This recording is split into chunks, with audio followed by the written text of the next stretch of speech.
Bueno, buenas noches. Me tocaba a mí presentar el programa, pero tuve algunos problemas técnicos. Sin embargo, pues ya nos encontramos aquí los tres conductores de sincronía. Y bueno, para empezar la música de esta noche, acabamos de escuchar al clásico y legendario grupo Queen con la canción Innuendo, una canción del último disco del mismo nombre que sacaron en 1990. Si mal no me acuerdo ya, Freddie Mercury estaba bastante enfermo cuando grabó este disco, grabar las pistas en su casa, es decir, tuvo ya una grabación y un proceso bastante atropellado, pero como vemos, pues hasta el final siguieron componiendo una música excelente. Y bueno, Raúl, ¿cómo continuamos el programa? Pues mira, tenemos para hoy la sección de matemáticas para llevar y un tema que por lo demás es suficientemente interesante. Nos trae Rogelio Fernández. Buenas noches, Rogelio. El tema de hoy es retrato hablado de una curva, de una curva. Rogelio, adelante, por favor. Buenas noches, Raúl. Muchas gracias. Buenas noches, Marta. Sí, vamos a seguir hablando del concepto de función y de lo que tiene que ver función con gráfica, con la representación gráfica que estuvimos mencionando la participación pasada. Para ubicarnos rápidamente, lo que dije es que alrededor del concepto de función hay tres aspectos que hay que tomar en cuenta, pues al mismo tiempo, porque todos encierran lo mismo. Primeramente, un aspecto de variación, es decir, dos cantidades, podemos ubicarlo así, el caso más sencillo, dos cantidades van variando, pero se considera que una varía dependiendo de otra.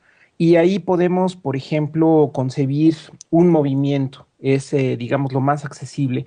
A medida que transcurre el tiempo, algo se va moviendo. Entonces, el movimiento depende del tiempo. El segundo aspecto es el aspecto gráfico, es decir, con ayuda de la geometría analítica tenemos sistemas de coordenadas y podemos representar esa variación por medio de una gráfica o de una curva usando la idea de Descartes de darle coordenadas a los puntos. Y en tercer lugar, el aspecto algebraico, el aspecto simbólico, donde una función se describe por lo que se llama su regla y donde se utilizan letras específicas que denotan las variables. Entonces, para concretar, para especificar, hoy voy a hablar de tres ejemplos concretos para que quede más claro este concepto y estos tres aspectos de los que hablé. Vamos a ver la primera imagen que tenemos. Se trata de tres ejemplos accesibles, conocidos, que vemos pues prácticamente todos los días. Entonces, en la primera imagen aparece una parábola. Esa es la curva que trazan objetos que son lanzados hacia arriba, digamos, en un cierto ángulo y que caen. Pueden pensar en una bala de cañón, pueden pensar en una pelota de béisbol que batea a un beisbolista y que cacha a un jardinero, pueden pensar en un lanzamiento de los Angry Birds, que también dibujan parábolas, en fin. En el cero está el inicio de esa trayectoria y en el 10 está cuando la bala o la pelota llega al suelo. Aquí especifiqué ciertos números con el fin de ser muy concreto. Entonces, resulta que esa curva representa un movimiento a medida que transcurre el tiempo, es decir, a medida que la pelota va moviéndose y va trazando una sombra en el suelo. Podemos pensar que la sombra se va trazando en el eje horizontal y a medida que pasa eso, esa pelota tiene una altura. Entonces la altura depende del tiempo o bien la altura depende de la distancia horizontal que ha recorrido la pelota. Entonces, esa dependencia entre esas dos variables, en este caso, la X representa qué tanto se ha alejado horizontalmente del origen y la Y representa la altura que alcanza la pelota o la bala.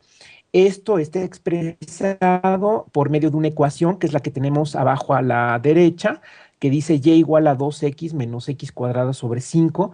Cada vez que la x tiene un valor, la y tiene otro valor. Por ejemplo, se puede ver que en x igual a 0 y en x igual a 10, si ustedes hacen las operaciones, es decir, por ejemplo, en x igual a 10, multiplicamos 2 por 10, y le restamos 10 al cuadrado, que es 100 sobre 5. Entonces nos queda 20 menos 20, nos da 0, que es la altura que corresponde cuando recorrió 10 metros o las unidades que ustedes quieran.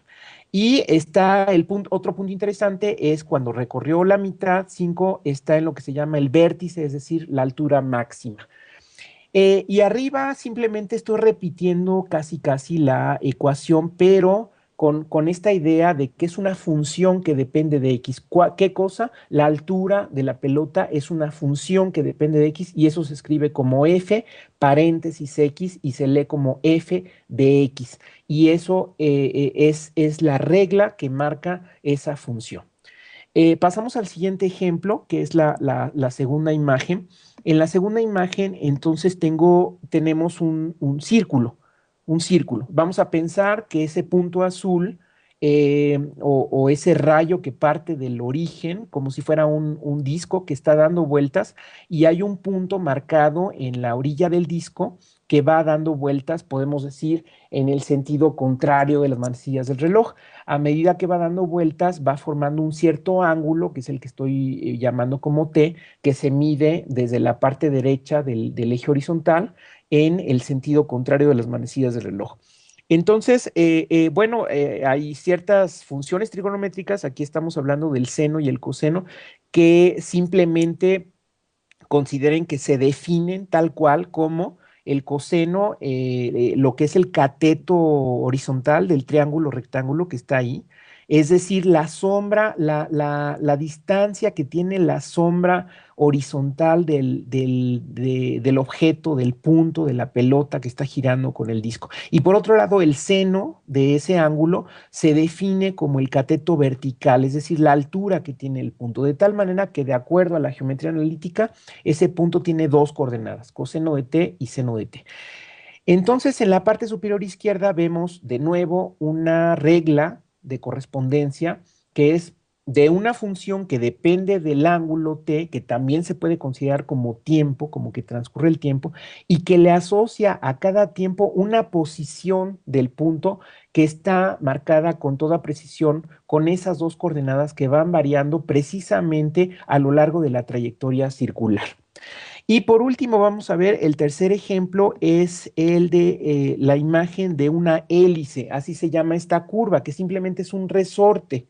Entonces, en este caso es un poco más complicado porque se añade una dimensión al caso anterior. Es como si este objeto que va moviéndose a lo largo de un círculo, de repente lo estiramos hacia arriba y entonces a la vez que va dando vueltas alrededor de un círculo, también va subiendo a lo largo de un resorte o de lo que se llama matemáticamente una hélice, así se llama esta curva. Entonces, tenemos una situación parecida a cada valor del tiempo o a cada valor del ángulo medido como en el caso anterior. Tenemos ahora tres coordenadas. Las dos primeras son a lo largo de los ejes X y Y, que equivalen al caso anterior, es decir, a las coordenadas de un círculo, en este caso de radio 10, por poner un ejemplo. Y la tercera coordenada es precisamente la altura de ese objeto que a la vez que va combinando el movimiento circular, va subiendo a lo largo de la hélice. En la parte superior izquierda tenemos igualmente la regla donde a cada valor del tiempo se le asocia una terna de coordenadas que ubican con toda precisión el punto que se va moviendo. Hola, Rogelio, buenas noches. Buenas noches, Marta. Ahora que presentas todo esto y volviendo al concepto de función donde hay una variable, no, sí, son dos variables y una depende de la otra, ¿sí? ¿Es así? Exactamente, así es. Es posible, o más bien, yo me imagino que sí, porque, bueno, casi siempre todos los fenómenos dependen de varias cosas, de varios elementos, de varios factores, de distintas variables. Es posible, más bien, ¿cuánto es posible, cuántas variables es posible tener en una función? ¿Hay funciones que dependen de muchas cosas? ¿Es así o no es posible? Nada más son dos. Sí es posible, y es posible por lo último que mencioné en la participación pasada, que es el concepto más abstracto de función, que a la vez es bastante sencillo, es decir, dos conjuntos abstractos donde en el primer conjunto cada elemento está asociado a un elemento del segundo conjunto. Los Ajá. elementos pueden ser lo que sea. En particular, los elementos pueden ser ternas o cuaternas o cualquier número de variables. Entonces, esa situación abstracta permite que una función casi sea lo que sea, entre comillas, porque sí hay ciertas restricciones, ¿no? Ajá. Pero es un abanico muy amplio el que abarca el concepto de función. Rogelio, pero es que a lo mejor, más bien yo creo que soy yo la que nos explico. Siempre tenemos f de x igual a, como la ecuación que tú me dijiste, pero es posible que haya no dos bloques de elementos, sino que haya más bloques, muchas variables que dependen así, y que todo eso se pueda hacer una función. Y si es así, si una función con dos variables es tan difícil, o bueno, con una variable que depende de otra es tan difícil, si hay muchas variables, me imagino que pues bueno, la dificultad se eleva muchísimo y entonces es necesario usar computadoras y todo eso. ¿Es así? ¿Es esto posible? Sí, de hecho, en los ejemplos que mencioné, en el primer caso, a una variable se le asocia a otra. En el Ujú. segundo caso, a una variable se le asocian dos. Y en el Ajá. tercero, a una variable se le asocian tres. Y Pero puede ser más. puede ser al revés. Es decir, puede ser que a dos variables se le asocie una, etcétera, etcétera. Entonces hay cualquier posibilidad. Y en efecto, los fenómenos más complicados se tratan de modelar y a veces pues se necesitan muchas variables para modelarlo. Eso ya no se ve en una gráfica, esa es la desventaja, pero ahí entonces entra el álgebra auxiliar y a desarrollar las cosas. Oye, Rogelio, ¿y ni en computadora se pueden hacer gráficas así extrañas ni raras? ¿No es posible ya?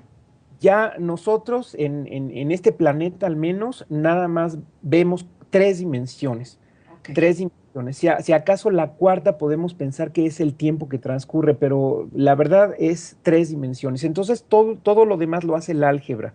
El álgebra, los símbolos, es lo que hace que podamos ver, entre comillas, esos otros casos. Pero incluso en ese caso, en el álgebra, ya al haber muchísimos elementos, llega un momento en que yo creo que solo con computadoras o algo así, ¿no, Rogelio? Eh, pues no, fíjate que, digamos, ahí está el chiste de ingeniárselas para que a pesar de que sea más elaborado el caso, de todas maneras siga siendo más o menos lo mismo. Entonces, sí hay cierta elaboración, pero no hay tanta dificultad como podría pensarse. Ok, Rogelio, buenas noches. Buenas noches, Ulises. Y bueno, buenas noches y hasta luego, Rogelio. Gracias por tu participación de hoy, como siempre, aclarándonos tantas cosas, sobre todo de esto del álgebra, que todavía a muchos con recuerdos de la secundaria y preparatoria se nos hace un mundo lejano y esotérico. Y bueno, Gracias. esperemos que continúes con estas cosas tan valiosas en tu próxima sección, Rogelio. Como no, un placer. Buenas noches. Hasta la próxima. Buenas noches.